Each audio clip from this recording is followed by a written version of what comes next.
할렐루야. 아멘. 옆에 있는 분들과 인사하겠습니다. 사랑합니다. 사랑합니다. 축복합니다. 축복합니다. 우리는 한 가족입니다. 한 가족입니다. 오늘은 계절의 여왕입니다. 아침에 일어나면 새벽기도 이렇게 나오려고 보면 또 끝나고 가다 보면 아카시아 향이 어디서 이렇게 막 나요. 벌써 원래 6월달에 피었던 것 같은데 날씨가 따뜻해서 이렇게 향기가 은은히 아카시아 향이 나요. 아카시아 나무가 어디 있는지 모르겠어요. 그러나 그 아카시아 향이 이렇게 새벽에 나는 것을 보면서 그런 생각을 해봅니다. 우리도 드러나진 않지만 누구에게 그 향기를 주는 인생이 되겠다, 이런 생각을 해봅니다. 다시 한번 인사하겠습니다. 향기 주는 인생 됩시다.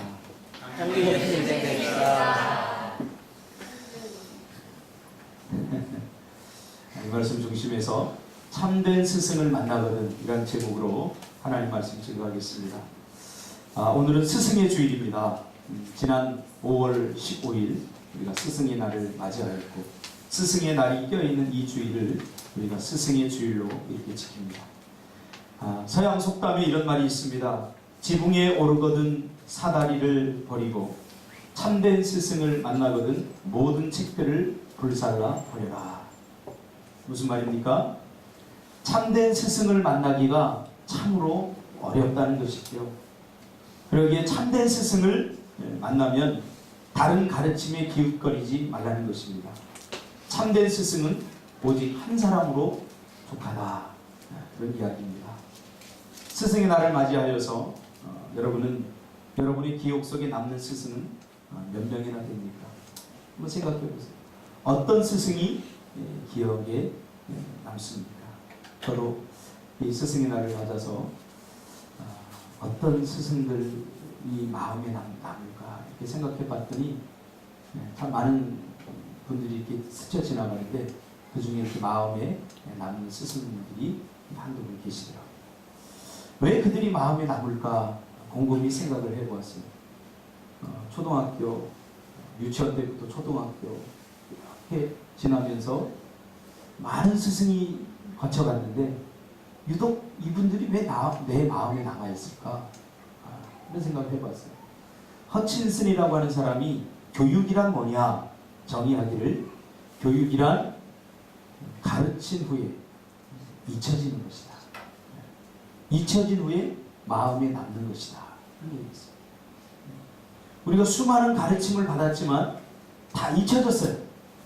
그런데 그래도 마음에 남는 게 있다. 그 왜 남을까? 그것은 교육을 제대로 했기 때문이다. 이런 뜻이죠. 그래서 그 스승들이 왜 마음에 남을까 생각을 해봤더니 뭔가 그 스승들이 했던 말들이 마음에 남아있어요.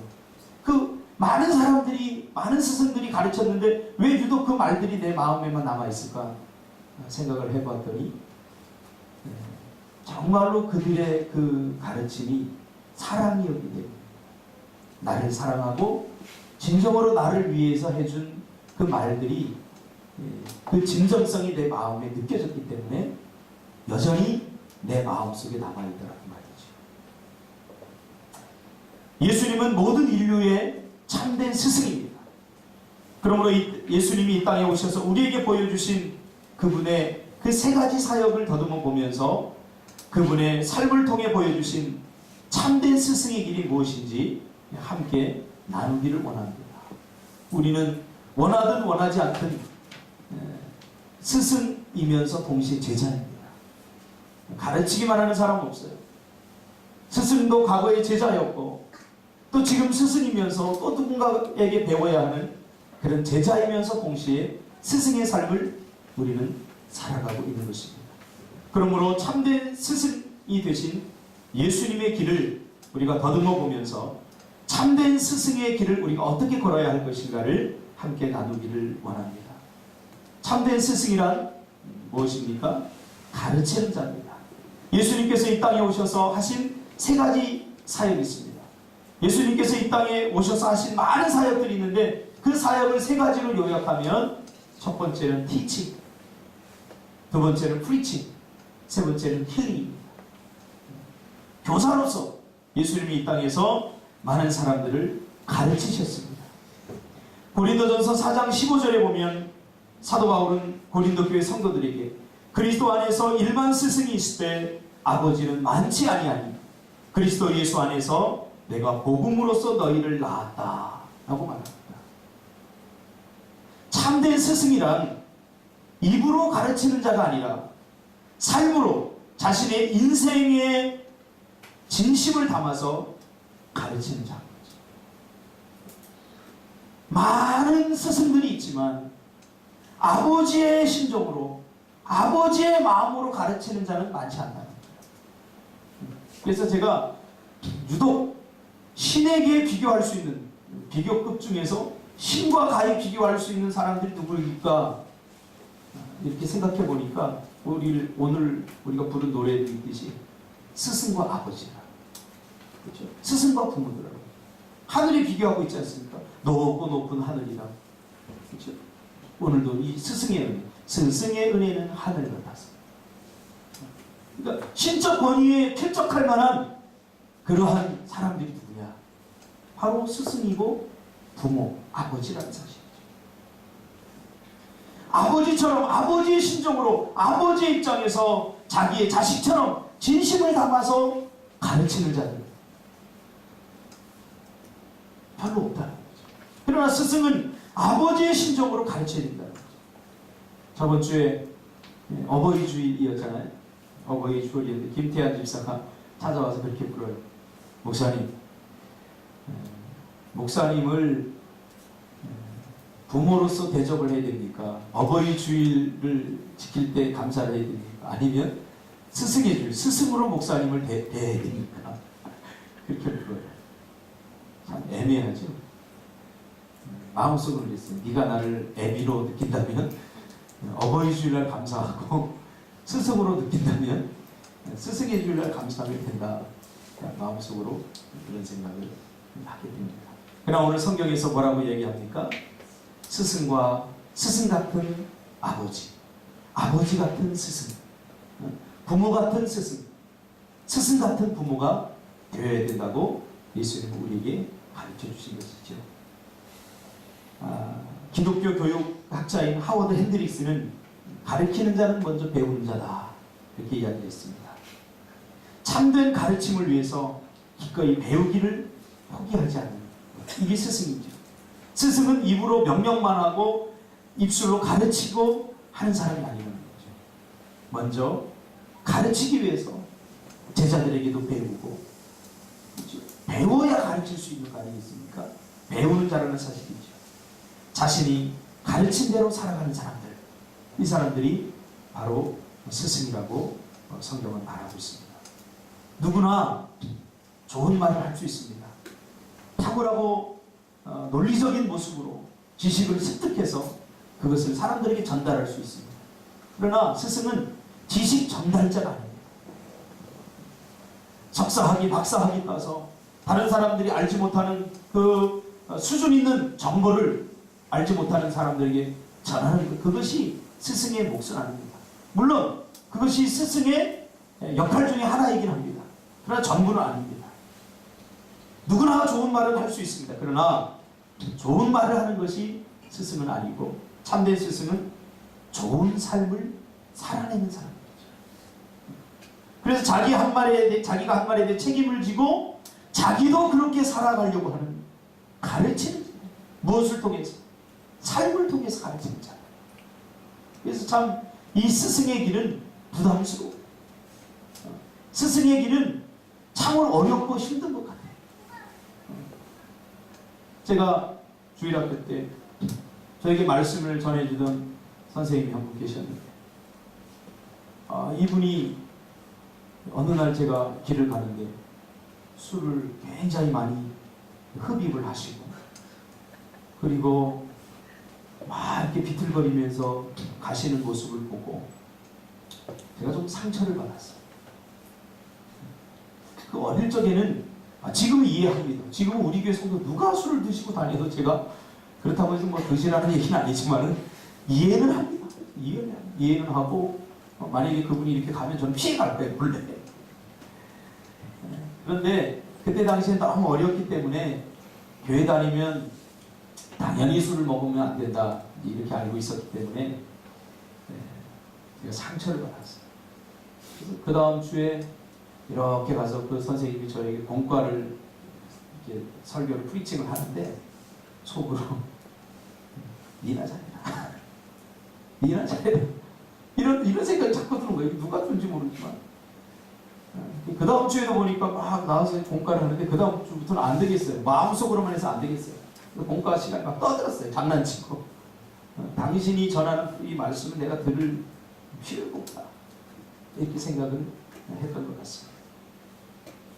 참 그래서 스승은 참 힘들어요. 가르친 자들이 보고 있고 가르친 자들이 저 사람 정말 그렇게 사나 수백 개 수만 개의 눈으로 보고 있기 때문에 스승에게는 힘들고 어렵습니다. 그러나 힘들고 어렵기만 하겠습니까? 그렇지 않아요.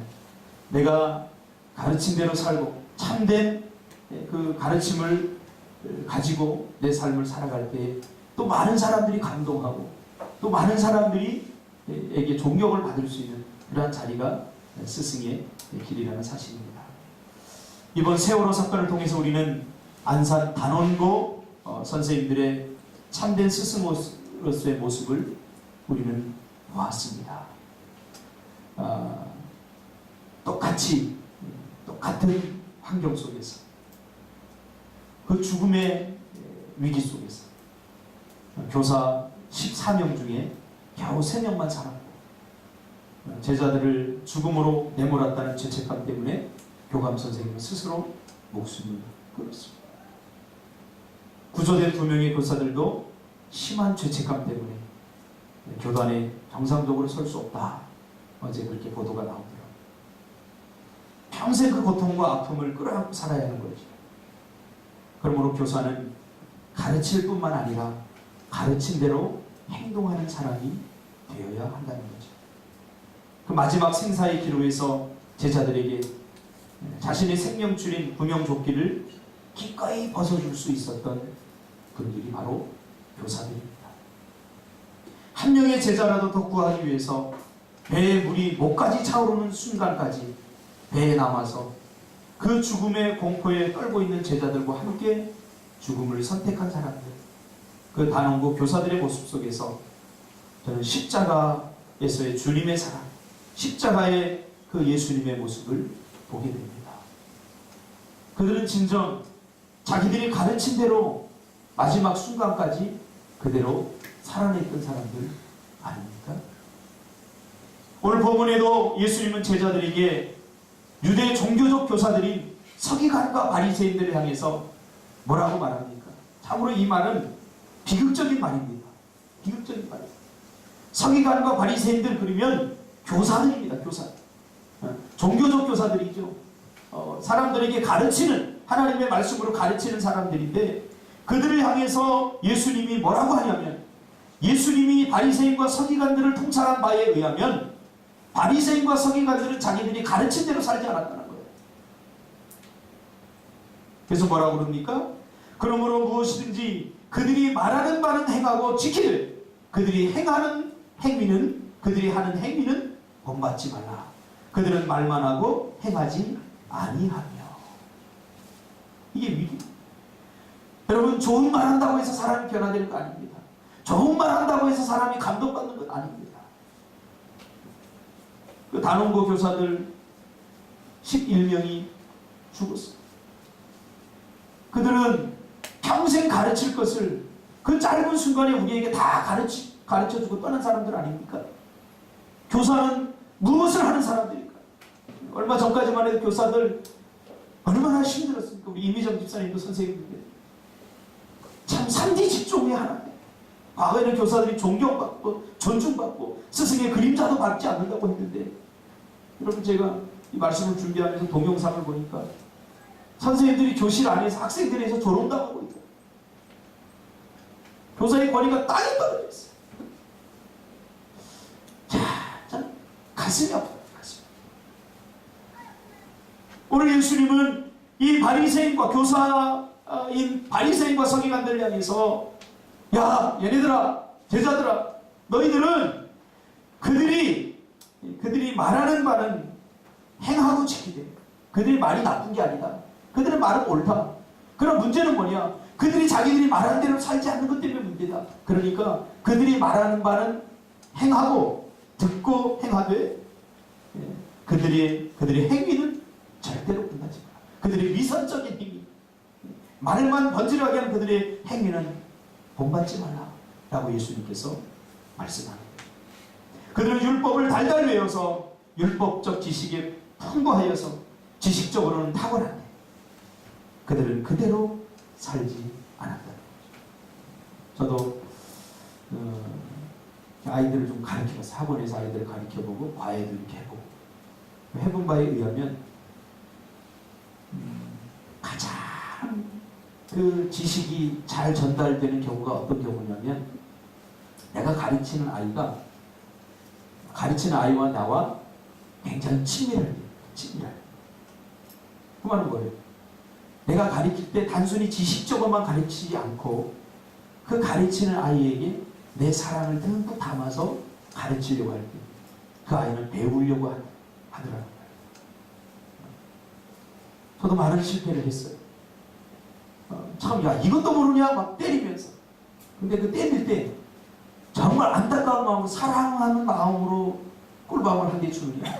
아니면 정말 이 돌대가리 녀석, 아유, 지지도 못하고 말도 지지 않고 미워하는 마음으로 때리느냐? 이건 질적으로 다르다는 거예요. 맞는 사람은 맞을 때 느껴요. 여러분 맞아봤죠? 선생님이 혼을 낼 때, 때릴 때 이 선생님의 마음이 그대로 나에게 느껴져요. 선생님들이 뭔가 충고할 때 그것이 정말로 사랑해서 나왔느냐 아니면 미워서 하는 이야기냐 다 느껴져요. 왜? 우리는 하나님의 형상을 따라 지음을 받은 영적인 존재들이기 때문에 우리의 영이 그것을 직감하는 거죠. 바리새인과 서기관들에게는 그저 앵무새처럼 말은 잘하는데 제자들을 위한 참된 희생과 헌신이 없었다는 것입니다. 언제부턴가 교권이 실추되고 있는데 저들이 가르치는 자로서 언제부터 이 교권이 이렇게 실추됐을까? 선생님들이 살판이 점점 없어져 버렸을까? 제가 보니까 교사라고 하는 직업이 괜찮다라는 인식을 하기 시작하면서부터 교권이 실추된 것 같아요. 그러니까 예전에는 교사들이 박봉이었어요. 그죠? 월급이 그렇게 많지 않았어요. 그래서 정말로 교사 그러면 사명 있는 자들이 있어요. 정말로 미래적 비전을 가지고 아이들을 가르치는 것이 기쁘고 즐겁고 그 가르친 아이들이 나라와의 미래를 위해서 헌신하고 희생할 그런 것들을 생각하면서 자신을 기꺼이 헌신하는 가르치는 데 기쁨을 누리고 그런 사명을 가지고 있는 자들이 교사가 되었는데 어느 순간부터 교사의 월급이 이렇게 많아지고 대우도 좋아지면서 이제는 사명으로 교사직을 하는 사람보다 직업으로서 교사직을 가지려고 하는 사람들이 늘어나면서 이게 교권이 실추되지 않았다. 물론 제 생각입니다. 인정 안 하실 수도 있지만 그래요. 교회도 마찬가지예요. 언제 교회가 세상으로부터 욕먹습니다. 목사들이 그래도 좀 살만하면서 사례비도 이렇게 많이 받고 하면서 그때부터 이게 문제가 생기는 거죠. 문제가 사명감으로 해야 되는데 사명감으로 해야 되는데 사명감으로 하지 않는 거죠. 제가 수요일인가요? 금요일인가요? 그래도 제가 잠깐 이야기를 했어요. 여러분들 작은 일이라도 사명감으로 하세요. 이 프로젝트 쏘는 것도 저는 프로젝터를 이렇게 찬양이 나오잖아요. 그럼 저거를 보고서 부를 수가 없었어요. 왜? 보고 부르다 보면 이게 늦게 떠요. 가사가 늦게 떠. 그러니까 모르는 거야. 아는 찬양이야 뭐 얼굴면서 하는데 모르는 거야. 그러니까 내가 좀 안타까워서 야 이것조차 하나도 사명감으로 하지 못하네. 이것조차. 그러니 우리가 뭐 세월호니 뭐니 그거 떠들 이유가 없어요. 우리에게 맡겨진 작은 것 하나 이거 다른 사람의 문제가 아니에요. 이 프로젝트 하나도 제대로 못하는 사람이 어떻게 큰 일을 할 수 있겠던가. 사명감. 그러니까 교사 이것은 사명으로 해야 되는 거죠. 사명.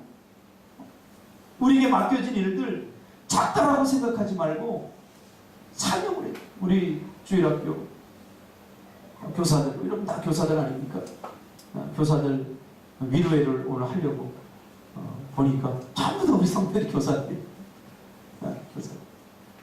어제 준석 집사가 찾아왔어요. 목사님, 누가 좀 교회 나오고 당분간 학생이 쉬고 싶다고 하는데 어떻게 해야 됩니까?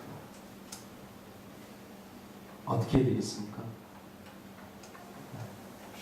답은 뻔하지 않습니까? 근데 내가 이것까지 얘기해 줘야 되나? 그러면서 내가 확 신경 쓰더라고요. 어제 제가 좀 예민했었거든요. 그래가지고 그래 냅둬 그랬어요. 그래 냅둬. 여러분 같으면 어떻게 했어요? 내가 가리키는 교사가 가리키는 아이가 학교를 안 나왔어요. 내가 가리키는 아이가 예배에 빠졌어요. 물론 준석 집사는 이제 그거를 나한테 보고하느라고 이야기하는 줄 알아요. 준석 집사는 절대 그런 사람이 아니에요. 근데 내가 좀 어제 예민했던 모양이에요. 속으로 그러세요. 아니 뻔한 거 어떻게 해야 돼 이거? 그래서 제가 그냥 냅둬 그랬어요. 네. 정말 냅둔 건 아니죠? 그래서 그냥 순종을 또 얼마나 잘하는지 몰라. 냅둬 그러면 진짜 냅둬요. 좀 자발성을 가져야 될 필요가 있습니다. 여러분은 교사입니다. 교사예요. 근데 제자의식이 더 많은 것 같아요. 내가 봤을 때. 아직도 제자의식이 많아서 아직도 막 징징대고 뭔가 뭐 이렇게 푸념을 늘어놓고 여러분 스승이에요. 나이를 떠나서 하나님께서 우리 교회의 유초등부 교사, 청소년부 교사, 청년부 교사로 하나님께 세우실 거예요. 그럼 가르쳐야죠. 뭘로? 삶으로. 그래서 예수님은 그들이 말하는 말은 듣고 그들의 그런 위선적이고 형식적인 행동은 본받지 말라고 그렇게 말하는 거죠. 그래서는 안 되죠. 선생님은 학생으로부터 마음속 깊은 곳에서부터 존경을 받아야 돼요. 그러나 학생이 교사를 폭행하고 교사가 학생을 무시하고 상처를 주는 이런 일들이 왜 일어나는가? 참된 스승의 부재인 거죠. 여러분 사명으로 이 교사의 직분을 감당하시기를 주님의 이름으로 축복합니다. 사명으로 감당합니다. 또한 좋은 학생이 훌륭한 스승을 만드는 것도 맞습니다. 스승만 잘해야 되느냐? 그렇지 않습니다. 좋은 학생들이 좋은 스승을 만들어내는 거죠. 두 번째로 예수님께서 이 땅에 오셔서 하신 것은 프리칭입니다. 프리칭, 설교죠. 특히 저와 여러분은 기독교 교사들입니다. 우리가 가르쳐야 될 내용, 우리가 가르쳐야 될 그 내용들은 바로 성경입니다. 우리가 가르쳐야 될 텍스트는 성경입니다. 그러니까 하나님의 말씀을 가르치는데 쓸데없는 세상적인 지식을 가르치는 것이 기독교 교사가 아닙니다. 기독교 교사는 그 텍스트가 성경입니다. 그래서 성경을 잘 알아야 돼요. 저는 요즘 청년들하고 성경 공부하면서 제가 막 충격을 받습니다. 뒤통수를 막 맞습니다. 야, 너무 모르는 거야. 모르는데 어떻게 가르칠 수가 있겠어? 너무 모른다는 거야. 어떻게 가르칠 수 있을까? 그래서 제가 어제는 하도 답답해서 물어봤어요. 너희들 신앙생활이 몇 년이냐? 그랬더니 상원 집사는 26년 모태신앙입니다. 준석 집사는 27년 모태신앙입니다. 우리 민지는 6년인가 7년인가 우리 교회하고 같이 하죠. 뭐를 배웠냐 말이지. 그래 남아있는 게 뭐냐. 제 책임이죠. 제 책. 제가 어영부영하니까 그래서 통감했어요. 알겠거니 이렇게 생각하니까. 그러니까 요즘 회초리도 못 되잖아요. 그렇죠? 회초리 되면 뭐예요? 112 딱 신겨 들어오잖아요. 회초리를 됐으면 좋겠어요. 그렇죠? 지금도 미국의 그 베버리 힐즈를 중심으로 한 미국의 상위층 사람들은 아직도 프로테스탄티즘에 의해서 자녀들 교육까지 회초리를 된다고 합니다. 그러니까 미국 사회가 많이 썩었다고 하지만 아직도 그 미국 사회를 지탱하는 그 근본, 그 기저에는 바로 기독교적인 성경적 정신이 있는 거죠. 성경대로 자식들을 초단하는, 회처리를 대는, 잘못했을 때 따끔하게 충고하는, 자식을 망치는 길이 있습니다. 제자를 망치는 길이 있습니다. 뭐냐면 하고 싶은 대로 다 내버리는. 제가 요즘 우리 청년들을 불러다놓고 호되게 꾸지람도 합니다. 저번에는 내가 김태환 집사한테 얘 등신하고 그랬어요. 할렐루야. 그래서 내가 얼마나 회개를 많이 했는지 몰라요. 태환 집사는 등신은 아닙니다. 그래서 요즘은 좀 고상하게 따끔하게 채찍질을 하려고 이렇게 하고 있습니다. 배워야 할 것을 누구에게 배울 것인가 굉장히 중요합니다. 스승에게 배우지 못하면 평생 배우지 못하는 거죠. 오늘 우리가 하나님의 말씀으로 가르치지 않는다면, 예수님의 제자를 양육하는 데 실패한다면 내일의 하나님 나라, 내일의 교회는 희망이 없는 것 아닙니까? 유럽의 교회가 왜 텅텅 비어가고 있습니까? 그래서 교회들이 무도회장으로 바뀌고 교회들이 이슬람 사원으로 바뀌고 그런 일들이 왜 일어납니까? 기독교 교육의 실패로 보고 있습니다. 지금 한국교회도 마찬가지 아닙니까? 한국교회의 아이들이 주일학교가 지금 비어가고 있고 청소년들이 비어가고 있고 몇 년 안 있으면 이대로 간다면 유럽교회처럼 교회를 지탱하는 것은 노인들, 다리가 흔들리는 노인들. 저는 여기에 대한 분명한 대안이 있다고 생각합니다. 뭐냐면 성도들을 제대로 교육하는 거라고 생각합니다. 그래서 우리 청년들에게 제가 분명한 원칙을 세우고 그 안에서 살아갈 수 있도록 그렇게 이야기합니다. 참 안타까워요. 상원 집사도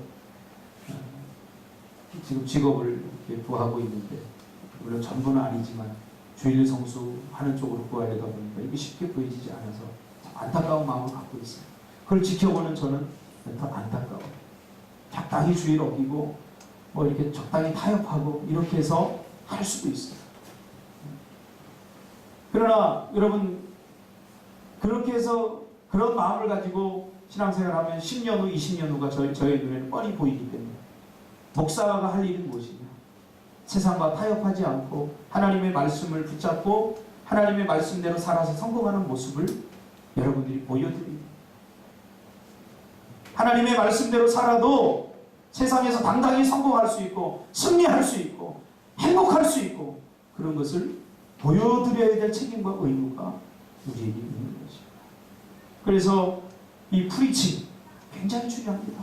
하나님의 말씀대로 사는 방법, 하나님의 말씀의 원리대로 살아가는 방법을 가르치는 것 굉장히 중요합니다. 저는 많은 사람들을 전도의 현장에서 이렇게 보면서 그런 이야기를 많이 듣습니다.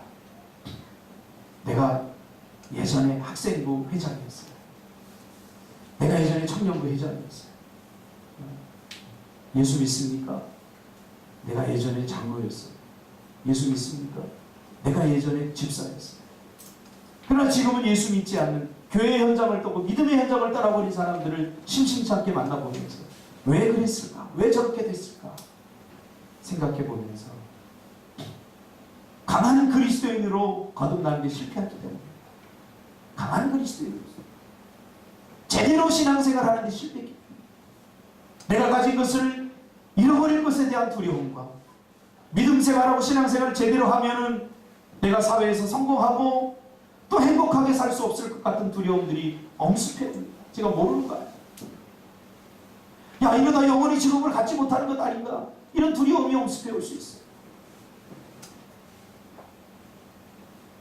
그래서 참 목사가 곤란할 때가 있어요.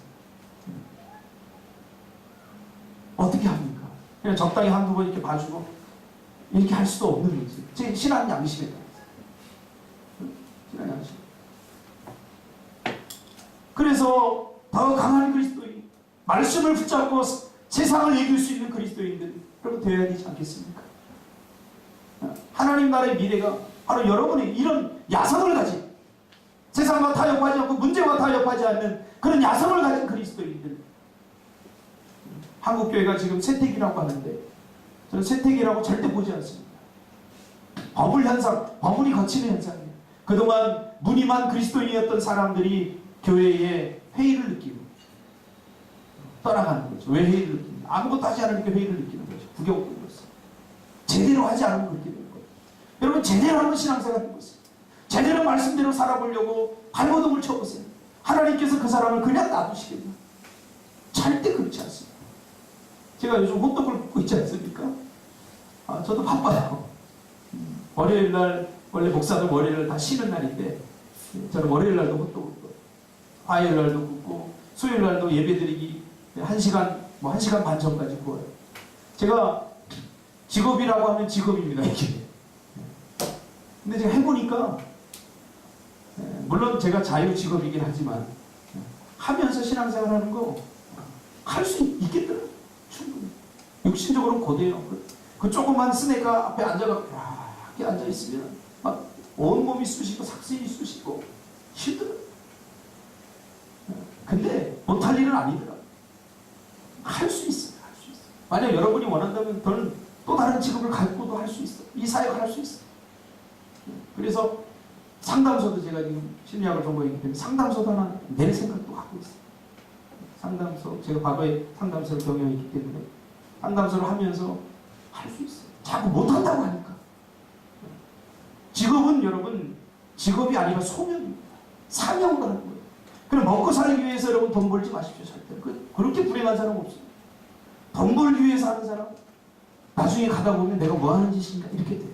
제가 상담의 현장에서 많은 사람들을 보면서 40이 되고 50이 되고 60이 됐는데 이게 내가 뭐 하는 거지 평생? 즐기지도 못하고 누리지도 못하고 살아요. 돈의 노예로 살아가는 거죠. 성경이 우리에게 뭐라고 프리칭하는지, 성경이 우리에게 우리 인생에 대해서, 우리의 삶에 대해서 어떻게 살아가고 말하는지 여러분 제대로 프리칭해요. 그리고 제대로 된 프리칭은 그 말씀을 머리에만 집어넣지 않고 우리가 삶으로 프리칭해 나가는 거예요. 삶으로 설교해 나가는 거예요. 삶으로. 그래서 산지인 집사를 보니까 정말 저렇게 살아야 되는구나. 이게 설교입니다. 말을 통해서 감동 주고 말을 통해서 눈물 몇 방울 찔끔 흘리고 끝나는 것이 아니라 삶으로 보여주는 거죠. 삶. 예수님은 12명의 제자들을 통해서 전 세계를 변화시켰습니다. 내가 위대한 사람이 될 수 없다면 아직도 우리 기회가 있는데 여러분은 누군가에게, 여러분의 제자들에게, 또 다른 사람들에게 위대한 사람이 될 수 있도록 영향력을 줄 수 있지 않습니까? 저는 항상 그런 생각을 갖고 설교를 하고 또 가르칩니다. 내가 위대한 사람은 아니지만 나의 설교를 듣고 나의 가르침을 통해서 누군가 위대한 사람을 만들어 보겠다. 그런 열정이 제 안에 있습니다. 제가 온전하고 성공한 그리스도는 아직 아니지만 그러나 내 말씀을 듣고 나의 가르침을 통해서 누군가 나보다도 탁월하고 위대한 정말 멋진 제대로 신앙생활하는 그리스도인들이 나왔으면 좋겠다. 그런 생각을 해봅니다. 그들은 스승이신 예수님께서 어떻게 프리칭하셨는지 보고 배웠던 것입니다. 여러분 이 뜨거운 열정을 가지고 삶으로 설교해내시기를 주님의 이름으로 축복합니다. 저도 이제 교사를 해봤어요. 주일학교 교사도 해봤어요. 제가 주일학교 교사를 어떻게 했나 이렇게 더듬어 보니까 참 열심히 했더라. 열심히. 아이들 안 나올 때 아침에가 찾아가서 있으면 엄마가 집안에서 그래요. 야, 저 시꺼멓고 조그맣게 생기는 사람이 왜 자꾸 매일 찾아오냐? 때로는 문전박대도 당합니다.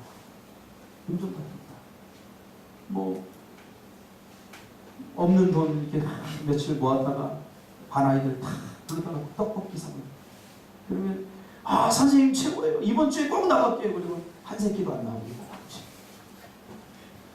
상처받는 거예요. 주님 앞에 울어요. 하나님 도대체 어떻게 알아요? 그러면서 저는 주님의 마음을 알았어요. 이게 주님의 마음. 한 영혼을 위해서 나는 겨우 떡볶이 몇천 원어치 사주고 걔들이 안 나왔을 때 상처받고 왜 이러냐고 그러지만 예수님은 나 같은 구제불능한 나 같은 인생이 돌아오기를 위해서 그렇게 십자가를 주시고 고난당하시고 오늘날 교사들은 이 야성이로 안 나오면 그냥 안 나오는 것보다 그런 것 같고 무슨 일이 있나 보다. 내가 가르치는 제자들이 이 예배 현장에 없을 때 여러분의 가슴이 찢어져요. 저는 그랬어요. 교사. 전도사님이 좀 싫은 소리 하면 어떻게 해서든 재려오려고 가서 문 앞에 서서 전화도 하고. 여러분들이 잘 쓰는 말 있죠. 영혼 없는 말, 영혼 없는 헌신.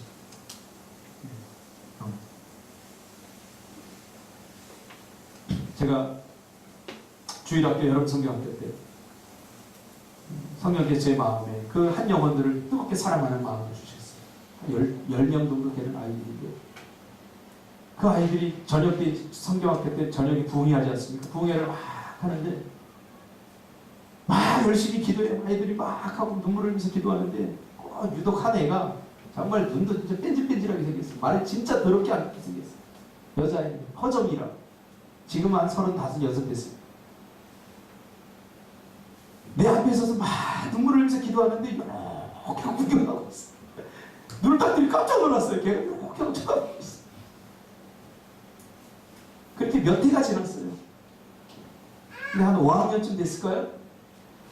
그런데 막 기도하는데 그 아이가 옆에서 기도하고 있더라고요. 걔는 절대 그런 애가 아니에요. 교회에서 유명해요. 선생님들이 오죽하면 쟤는 우리 교회 안 나왔으면 좋겠다. 옆에 교회 다녔으면 좋겠다. 그럴 정도로 애들 막 전도에 오면 애들 못 나오게 하고 교회 나오는 애들 때려서 내쫓고 막 그런 애예요. 남자애가 막 손모습 기질이 있어. 선생님들이 말은 안 하지만 양심상 쟤는 제발 교회 안 나왔으면 좋겠다. 걔가 안 나오면 선생님들 기분도 좋은 그런 애였어요. 그런 애를 맡겨주셨어요. 아무리 기도해도 안 돼요. 난 기도에 불과한 걸 그때 처음 느꼈어요. 그런데 한 5학년쯤 됐을까요? 성경학교 저녁 때 기도하는데 그 아이가 막 눈물 뿌리면서 기도하면서 주님을 만나는 것을 제가 경험했어요. 그래서 그 아이에게 나중에 물어봤어요. 야, 정이야. 너 어떻게 그렇게 기도하게 됐어? 물어봤어요.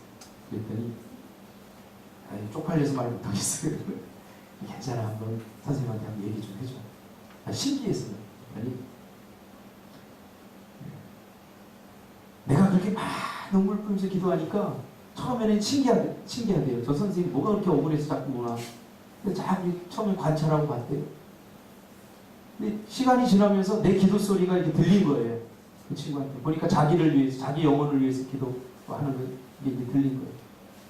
그러다 보니까 미안해지더라는 거예요. 마음속에. 그 어린이 애도 선생님이 그렇게 눈물을 뿌리면서 기도하니까 미안하더라는 거예요. 나중에. 그래서 미안해서 내가 이제 째려보지 말고 기도 시간에 그냥 가만 눈 감고 있자.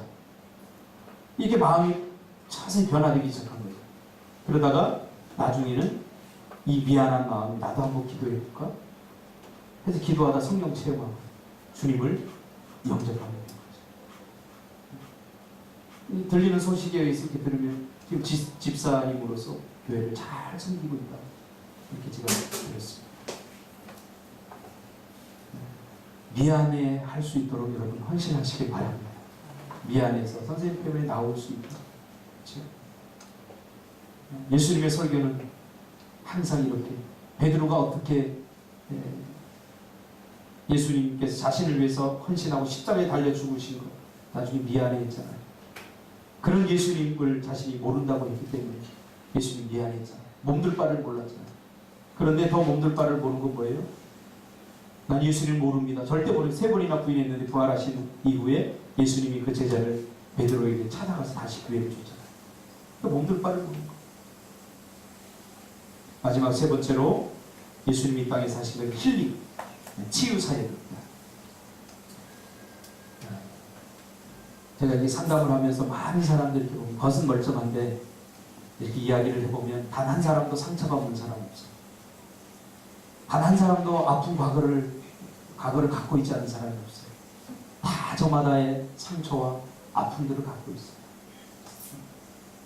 여기 다 멀쩡해 보이지만 저하고는 1시간만 얘기하면 아마 다 쏟아낼 거예요. 여러분 누구 때문에 상처받고 부모님 때문에 상처받고 누구 때문에 상처받고 다 상처가 있을 거예요. 왜 우리가 이런 상처가 있느냐? 우리가 잘못 살아서 상처가 있는 거야. 부모님을 잘못 만나서 상처가 생긴 거야. 나쁜 환경 때문에 상처가 생긴 거야. 성경은 그 상처가 왜 생겼냐?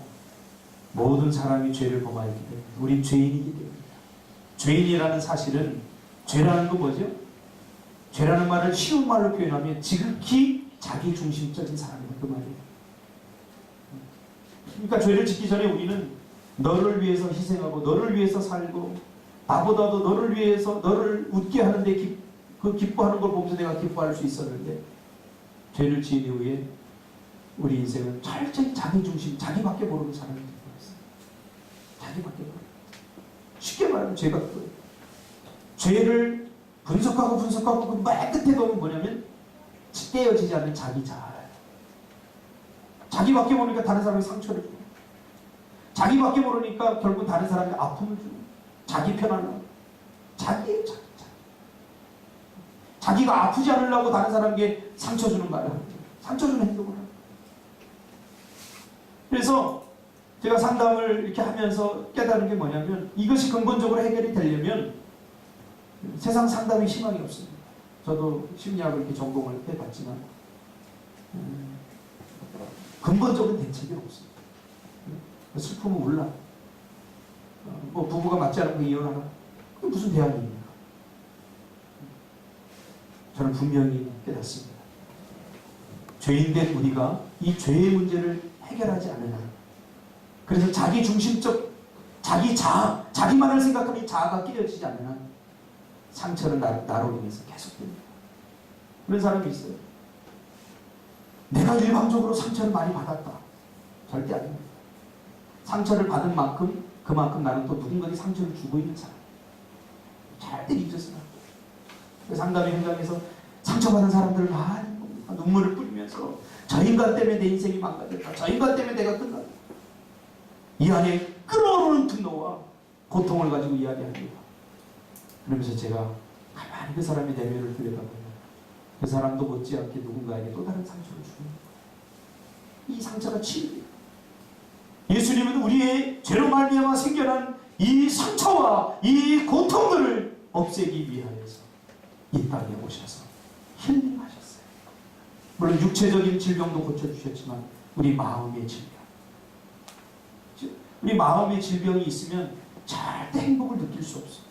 행복을 누릴 수 없잖아요. 그렇죠? 콤플렉스. 제가 우리 내적 치유하는 사람들하고 지금 내적 치유를 3년째 하고 있는데 앞으로 한 10년은 더 해야 될 것 같아요. 김태한 집사는 속성으로 6개월 만에 끝냈는데, 속성으로 끝내니까 항상 문제예요. 다시 하려고 그래요. 내적 치유를 하면서 우리 한 몇 주 동안 용서에 대해서 합니다. 용서. 보니까 4명 하거든요. 4명 하는데 저렇게 맑고 아름답고 티 없는 저 웃음 속에 깜짝 놀라 상처들이구나. 아픈 일이구나. 때로는 같이 여러 사람이 모여있을 때 말 못하니까 따로 저를 이렇게 좀 찾아와서, 목사님 저 이런 상처가 이런 아픔이 있어요. 같이 울면서 같이 기도하면서. 여러분 안에 있는 컴플렉스, 여러분 안에 있는 분노, 저에게도 있어요. 저는 누군가가 내 말을 무시하면 저는 눈앞에 안 보여요. 이게 뭐 확 올라오는데 절제가 안 돼요. 한 번은 축구를 하는데 목사님이 저한테 뭐라고 그러냐면 야 이 새끼야 그러더라고요. 제가 키가 작잖아요. 비리비리하게 생겼잖아요. 그 목사님은 서울에 아주 큰 교회고 키도 한 1m 85예요. 준석 집사 있었지? 근데 가서 제가 그냥 멱살을 잡아버렸어요. 그러니까 당황해. 왜 이러세요? 그런 거예요. 제 안에 그런 분노가 있다. 오랫동안 심리학을 전공하고 상담을 하고 치유되었지만 아직도 치유되어야 될 부분입니다. 여러분도 마찬가지예요. 그래서 헨리 나우엔이라는 사람이 상처 입은 치유자라는 책을 썼어요. 상처를 입어보지 않은 사람은 진정한 치유자가 될 수 없는 거죠. 그 상처 입은 사람이 그 상처를 입고 또 입고 해서 나중엔 굳은 살이 되어서 더 이상 여러분 여기 상처 한번 이렇게 보세요. 제가 저번 주에 톱질을 하다가 톱으로 이 손을 긁어버렸어요. 그래서 피가 막 쏟아지더라고요. 그래서 싸매고서 있는데 아프더라고요. 그래서 상처를 이게 안 싸매면은 지금도 이렇게 건드리면 아파요. 이게 뼈를 정말 톱이 이렇게 박은 것 같아요. 상처는 아물었는데 이 앞에 뼈가 이게 톱이 이렇게 긁은 것 같아요. 그래서 인식 못 돼요. 아파서. 그러니까 상처가 있는 사람들은 뭔가 직접 부딪히지 못해요. 컴플렉스가 있어서. 아프니까. 다른 사람들 그러죠. 야, 그런 말 갖고 삐지냐? 그런 말 갖고 아파냐? 보통 이 살 때리면 안 아픈데 상처 입은 사람 아파요. 이렇게 피하게 돼요. 그래서 우리의 삶을 소극적으로 만들어요. 피하고 숨게 만들어요. 그래서 이 상처들을 예수님께서 치유하기 위해서 이 땅에 오셨다는 거죠. 이 상처가 있으면 예수 믿어도 영적으로 성장하지 못해요. 이런 상처가 있어요. 그래서 늘 비관하고 부정적으로 말하고 예수님께서 이런 우리의 상처를 치유하고 싸매주시기 위해서 이 땅에 오셨다는 거죠. 여러분 교사의 사명은 힐링의 사명입니다. 요즘 보니까 힐링이 대세더라고요. 힐링 푸드. 앞에다 전부 다 힐링을 붙여. 그래서 저는 호떡도 힐링 호떡 이렇게 한번 하려고 힐링 호떡. 뭐가 힐링이 되세요? 뭐 그렇게 상처를 많이 받는지도 모르겠어요. 그만큼 우리는 뭔가에 약해져 있어요. 여러분 예수 그리스도의 마음을 가지고 치유하는 상처 입은 치유자들이 되시기를 주님의 이름으로 축복합니다. 기도하겠습니다.